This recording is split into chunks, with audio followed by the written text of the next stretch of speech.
தசரதர் எழுதிய இந்த சனீஸ்வர பகவான் ஸ்தோத்திரத்தை படிக்கிறவங்க யாராக இருந்தாலும், ஒரு நாளைக்கு ஒரு முறையோ இல்லை பல முறையோ சொல்பவர் யாராக இருந்தாலும், அந்த நிமிடம் அவங்களுக்கு என்னால் ஏற்பட்ட அத்தனை துன்பங்களும் விலகிடும் அப்படின்ட்டு சனீஸ்வர பகவான் சொல்லியிருக்காங்க.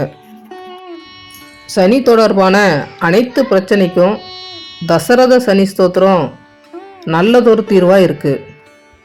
சனி பகவானை கண்டு பயப்படாதவங்களே இருக்க முடியாது.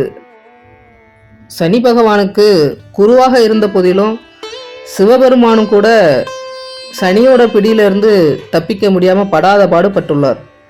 சனி தோஷம் ஏற்பட்டால் அந்த நபர் வெளியே சொல்ல முடியாத அளவுக்கு துயரங்களை அனுபவிக்க வேண்டியிருக்கு. இந்த சனி தோஷம் விலக, அதனோட பாதிப்பில் இருந்து விடுபட என்ன செய்யணும்? இந்த சந்தேகம் ஒரு முறை நாரதருக்கும் வந்தது. தன்னோட சந்தேகத்தை சிவபெருமானை சந்திச்சு கேட்டார் நாரதர்.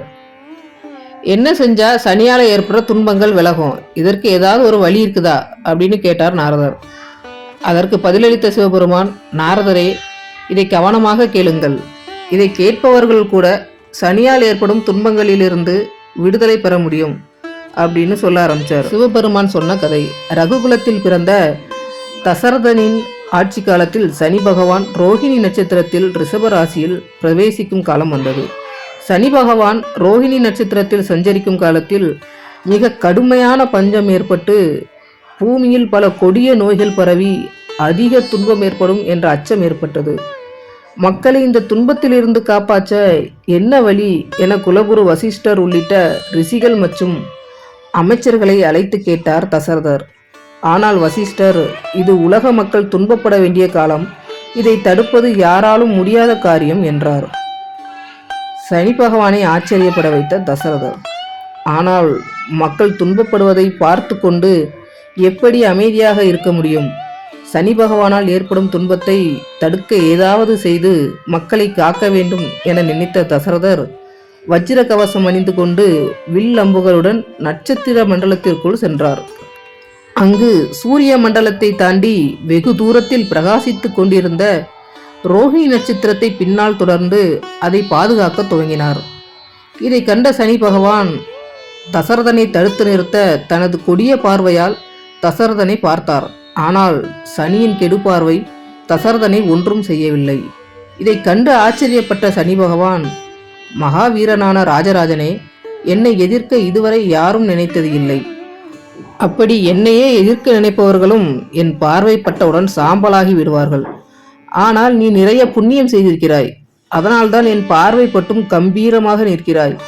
உனக்கு வேண்டிய வரங்களை கேள், நீ என்ன வரம் கேட்டாலும் நான் தருகிறேன் என்றார் சனி பகவான். அதை கேட்ட தசரதர், ரிஷபராசியில் ரோஹிணி நட்சத்திரத்தில் பிரவேசிக்கும் போது உலக மக்களுக்கு எந்த ஒரு துன்பத்தையும் நீங்கள் தரக்கூடாது. சூரியன் சந்திரன் உள்ளவரை அனைத்து காலங்களிலும் நீங்கள் மக்களை துன்பப்படுத்தக்கூடாது என்ற வரம் கேட்டார். அப்படியே ஆகுக என வரம் கொடுத்தார் சனி பகவான். அதோடு உனக்கு இன்னும் ஒரு வரமும் கொடுக்க வேண்டும் என நினைக்கிறேன், என்ன வேண்டுமோ கேள் என்றார். அப்போது உலக மக்கள் பஞ்சம் ஏற்படாமல் இருக்க வேண்டும் என்றே கேட்டார் தசரதன். அந்த வரத்தை உனக்கு ஏற்கனவே அளித்து விட்டேன், இப்போது உனக்காக வேறு ஏதாவது வரம் கேள் என்றார் சனீஸ்வர பகவான். வாக்கு தேவதையாகிய சரஸ்வதி தேவியை மனதில் நினைத்து வணங்கிவிட்டு சனி பகவான் மீது ஸ்தோத்திரம் ஒன்றை பாடத் துவங்கினார் தசரதர். இதோ அந்த ஸ்தோத்திரம். இந்த ஸ்தோத்திரத்தை கேட்ட சனி பகவான் மிகுந்த மகிழ்ச்சி அடைந்தார். நீ கூறிய இந்த ஸ்தோத்திரம் எனக்கு அளவு கடந்த மகிழ்ச்சியை தருகிறது.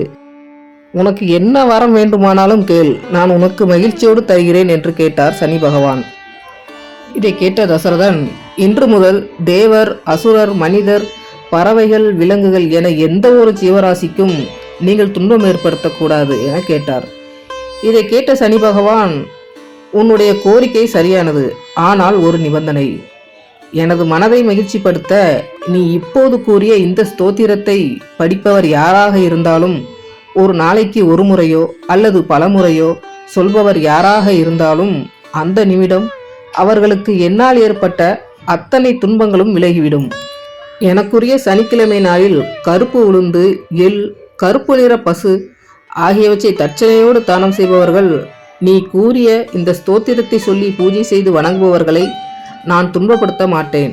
கோசாரத்தின்படியும் ஜென்ம லக்கணத்தின்படியும் வரும் எந்த திசையும் கூட என்னால் அவர்களுக்கு துன்பம் வராமல் காப்பேன் என வரமளித்தார் சனீஸ்வர பகவான்.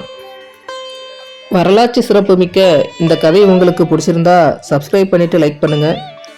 நான் போடுற வீடியோக்களை உடனுக்குடன் பார்க்குறக்கு பெல் பட்டனை கிளிக் பண்ணுங்கள். நன்றி, வணக்கம்.